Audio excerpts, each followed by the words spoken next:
জয় গোপাল। বড়দের আমার প্রণাম এবং ছোটদের আমার ভালোবাসা জানিয়ে গোপালের নির্দেশ চ্যানেলে আজ আপনাদের সঙ্গে আরও একটি ভিডিও শেয়ার করছি। আর দেখুন, আজকে বড় বড় দুটো তিনটে থোকা টগর ফুটেছে গোপসোনার গাছে। তো আমি এখন ফুল নিতে আসছি, ফুল নিয়ে গিয়ে গোপসোনাকে সাজাবো। তারপরে আমি গোপাল সোনার জন্য ভোগ তৈরি করব। তো আপনাদের সঙ্গে আজকে একটা কথা শেয়ার করব। আপনারা পুরোটা না শুনলে বুঝতে পারবেন না, তাই ভিডিওটি পুরোটা শুনবেন। তো আমি দেখুন, এই ফুলগুলো এতটা বড় হয় যে একটা দুটো ফুল দিলেই খুব সুন্দর লাগে সাজালে আসন, কিন্তু এই ফুলগুলো অতটা বেশি ফোটে না।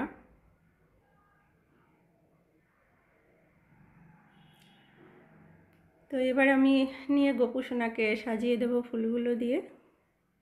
দর্শন করুন আপনারা গোপুসোনাকে, দেখুন অল্প ফুল, একটা দুটো ফুল দিয়েছি কিন্তু তাতেই সুন্দর লাগছে। আসলে একটা ফুলে সাজান আর 10টা ফুলেই সাজান, গোপুসোনাকে যেদিন আমার মনে হয় এটা যে আমি যেদিন একটা ফুল দিই সেদিনও আমার কাছে মনে হয় যে ভালো লাগছে, যেদিন অনেক ফুল দিই সেদিন তো ভালোই লাগে। তো যেদিন যেরকম পারি তাতেই গোপুসোনা খুশি।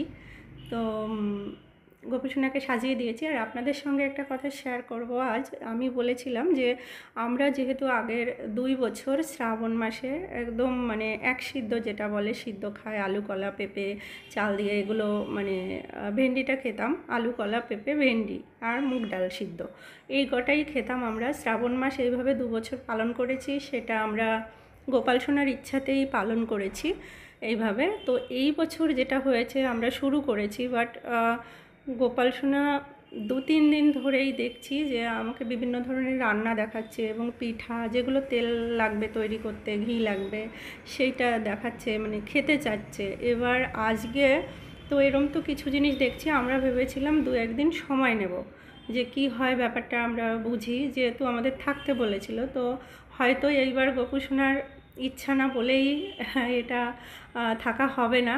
যাই হোক, আজকে আমি দেখলাম পুষ্পান্ন, যেটা সাদা পুষ্পান্ন গোপুসোনাকে ভোগে দিতে হবে এবং শুধু পুষ্পান্নই দিতে হবে। তার সঙ্গে আমি কিছু দেখিনি, তাই আমি কোনো দিন আগে পুষ্পান্ন করিনি। তো গোটা গরম মশলা ফোড়ন দিয়ে আর এই যে কাজু কিশমিশ দিয়ে, গোটা গরম মশলা, তেজপাতা, এগুলো দিয়ে ঘিয়ের উপরে আমি চালটা আগে ধুয়ে রেখেছিলাম। এবার একটু ভেজে নেব, একটু আদা দিয়েছি ভেতরে। এবার একটু জাল উঠলে ঢাকা দিয়ে দেবো। তো আমি সিম্পলিই করছি, এই রান্নাটা আমি আগে কখনোই করিনি। আমি ইউটিউবে একটু দেখে নিয়েছি যে কিভাবে করে। তো আমি সাদা পুষ্পান্নই দেখেছি, সেই জন্যে আমি হলুদ দিইনি। আর লঙ্কা তো আমার গোপালের ভোগে কোনো লঙ্কা কোনো রান্নাতেই ইউজ করা হয় না, এটা আপনারা জানেন। আমার বাড়িতে কোনো শুকনো লঙ্কা, কাঁচা লঙ্কা, কোনো লঙ্কাই রান্নায় ব্যবহার করা হয় না। তো আর শুকনো লঙ্কা একেবারেই নিষেধ আছে, তো সেই জন্যে আমাদের রান্নায় কোনো লঙ্কা ব্যবহার হয় না। আপনারা চাইলে দিতে পারেন। তো আমি এইভাবে রান্নাটা করলাম। এবার আজকে আমি যে পুষ্পান্ন চেয়েছে গোপুসোনাকে, তো সকালবেলা আমরা আমার হাজব্যান্ড, আমি ঠিক করলাম যে এই কদিন ধরেই যখন দেখছি যে এই সিদ্ধ ভাত খেতে গোপুসোনার কষ্ট হচ্ছে, তাহলে নিশ্চয়ই গোপাল সোনাকে আমরা কষ্ট দেব না। সে এমন কোনো নিয়ম আমি পালন করব না, যে নিয়মটা আমি সত্যি বলতে গোপাল সোনার ইচ্ছাতেই, আমি বলাতেই পালন করেছি, সেই পালন করতে গিয়ে যদি আবার দেখি তারই কষ্ট হচ্ছে, তো সেটা আমার হয়তো 2 বছর থেকেছি, এই বছর আর থাকা হবে না ওইভাবে। তো আমি গোপুসোনার জন্য এখন পুষ্পান্ন তৈরি করছি। তাই আজকের থেকে ঠিক করেছি যে শাক যেরকম খায় না, এরকম শাক তো খাবো না এই মাসে, ভোগে দেবো না। তো শাক বাদ দিয়ে আর যা তেলের ঘি দিয়ে এবং বিভিন্ন ধরনের পিঠা দেখাচ্ছে গোপুসোনা, যেগুলো তৈরি করতে গেলে তো আমাকে তেল ঘি ব্যবহার করতে হবে। তো সেই জন্যে গোপুসোনাকে আমি এরকমই ভোগ দেব। আর গোপুসোনাকে দিতে গেলে পরে আলাদা করে আমরা সিদ্ধ অন্ন নিতে পারবো না, কারণ এই প্রসাদটাই আমরা পাই।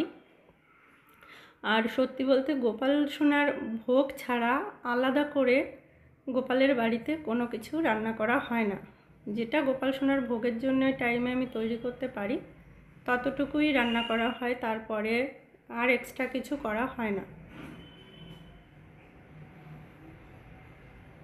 এই না হওয়াটার পিছনেও একটা কারণ আছে, তার জন্যেই তৈরি করা হয় না। অনেকে এক্সট্রা করে নেন, কিন্তু আমার বাড়িতে আলাদা করে রান্না করা হয় না, এখনো অবধি করিনি কোনো দিন।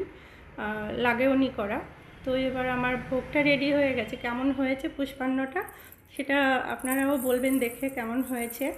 আর গোপুসোনা কে তো ভোগ নিবেদন করে দিয়েছি, তো এই জন্যে আমি কথাটা আপনাদের সঙ্গে শেয়ার করলাম। কারণ এই 2 বছর আমরা শ্রাবণ মাসে ওইভাবেই থেকেছি। এই বছরও থাকার ইচ্ছা ছিল, যেহেতু আমরা আগে থেকে কিছু বুঝতে পারিনি থাকবো কি থাকবো না। পরপর 2 বছর থেকেছি, ভেবেছি এই বছরও থাকবো, তো শুরু করেছিলাম।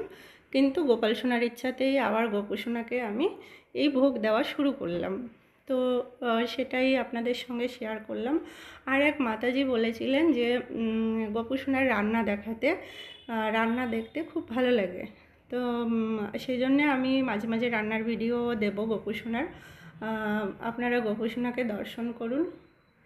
গোপুসোনার ড্রেসটা কেমন লাগছে, গোপুসোনাকে কেমন লাগছে। আর বাসিটা আমি পরে অবশ্য মানে নামিয়ে দিয়েছি ভিডিও করার পরে, এখানে দেখা যাচ্ছে। তো বাসিটা আমি ভোগ দেওয়ার সময় নামিয়েই দেই, এরপরে আমি ভিডিওটা করে তারপরে নামিয়ে দিয়েছিলাম বাসিটা হাত থেকে। আর আপনারা হয়তো ভাববেন যে আমি পুষ্পান্নের সঙ্গে আর কিছু দেইনি, কারণ আমাকে শুধু পুষ্পান্নেরই ভোগ দিতে বলেছে, এই কারণেই আমি শুধু এই পুষ্পান্ন করেছি। আপনারা যদি কেউ হলুদ করতে চান, আমি দেখলাম হলুদ দিয়েও করে অনেকে।